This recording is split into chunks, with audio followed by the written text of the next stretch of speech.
തെരഞ്ഞെടുപ്പിൽ കോൺഗ്രസ് കൈവിട്ടതോടെ ബി.ജെ.പി. പാളയത്തിൽ ചേക്കേറി സി.സി. മുകുന്ദൻ. തൃശൂരിലെ ബി.ജെ.പി. ഓഫീസിൽ സി.സി. മുകുന്ദൻ എത്തിയിട്ടുണ്ട്. സി.സി. മുകുന്ദനെ അവിടുത്തെ ബി.ജെ.പി. നേതാക്കൾ സ്വീകരിച്ചിട്ടുണ്ട് എന്നുള്ളതാണ് വിവരം.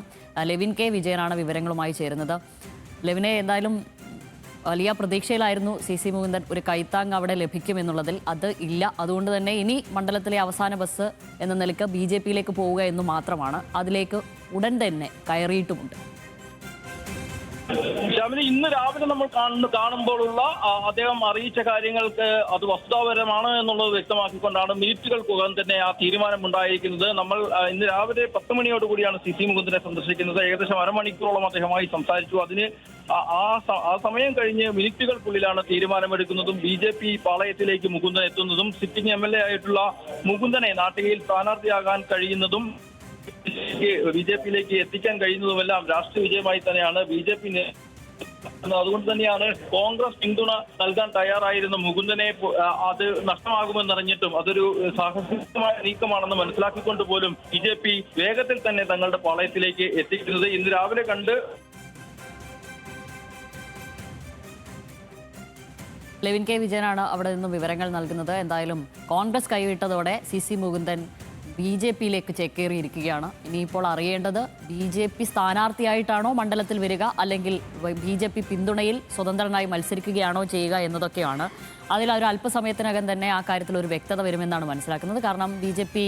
ഓഫീസിൽ നിലവിൽ തൃശ്ശൂരിലെ ബി.ജെ.പി. ഓഫീസിൽ സി.സി. മുകുന്ദൻ എത്തിയിട്ടുണ്ട്. അവിടെ വെച്ച് നേതാക്കളുമായൊക്കെ ചർച്ച നടത്തുകയാണ്. എൻ രാധാകൃഷ്ണനാണ് ചർച്ചയ്ക്ക് മുൻകൈ എടുത്തിരിക്കുന്നത്. അദ്ദേഹവുമായൊക്കെ ചർച്ച നടത്തി അതിലൊരു തീരുമാനമാകുമെന്ന് തന്നെയാണ് വിചാരിക്കുന്നത്. അതിനുശേഷം ഉടൻ അദ്ദേഹം മാധ്യമങ്ങളെ കാണും എന്നാണ് വിചാരിക്കുന്നത്. എന്തായാലും CPI ഒരു 2ാം ടേം നൽകാത്തതിൽ പ്രതിഷേധിച്ചാണ് അദ്ദേഹം പാർട്ടി ബന്ധം തന്നെ വിച്ഛേദിച്ച് പുറത്തെത്തുകയും സ്വതന്ത്ര സ്ഥാനാർത്ഥിത്വം പ്രഖ്യാപിക്കുകയും ഒക്കെ സ്വതന്ത്രനായി മത്സരിക്കുമെന്നൊക്കെ പ്രഖ്യാപിക്കുകയും ചെയ്തത്. ആ ഘട്ടത്തിലും അദ്ദേഹം UDFന്റെ പിന്തുണ ലഭിക്കുമെന്നൊരു പ്രതീക്ഷ വച്ചു പുലർത്തിയിരുന്നു. കാരണം ആ നേരത്ത് തന്നെ ഹൈക്കമാൻഡ് ഇതൊരു വീണുകിട്ടിയ അവസരമായി കണ്ട് ആ വിഷയത്തിൽ ത്വരിതഗതിയിൽ ഇടപെടുകയൊക്കെ ചെയ്തിരുന്നു. അന്ന് KC വേണുഗോപാലും രമേശ് ചെന്നിത്തലയുമാണ് അത്തരം ചർച്ചകൾക്ക് മുൻകൈ എടുത്തിരുന്നത്.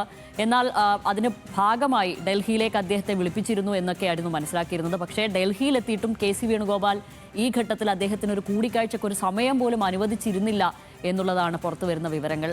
അതിൻ്റെ ഭാഗമായി അദ്ദേഹം ഇനി കൈപിടിക്കാൻ കാത്തു നിൽക്കേണ്ട, പിന്തുണയ്ക്ക് കാത്തു നിൽക്കേണ്ട എന്നൊരു തീരുമാനത്തിലെത്തുകയും ഉടൻ തന്നെ നേരത്തെ അദ്ദേഹത്തെ സമീപിച്ച നേരത്തെ ന്യൂസ് മലയാളവുമായി സംസാരിക്കുമ്പോൾ അദ്ദേഹം ഒരു കാര്യം സ്ഥിരീകരിച്ചിരുന്നു. അദ്ദേഹത്തെ BJP നേതാക്കളും ബന്ധപ്പെട്ടിരുന്നു.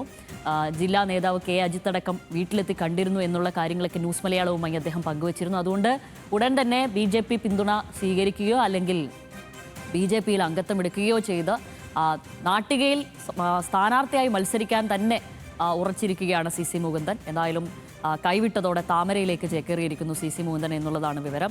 അദ്ദേഹം ഇപ്പോൾ അവിടെ തൃശ്ശൂർ BJP ഓഫീസിലെത്തി നേതാക്കളുമായൊക്കെ ചർച്ച നടത്തുകയാണ്.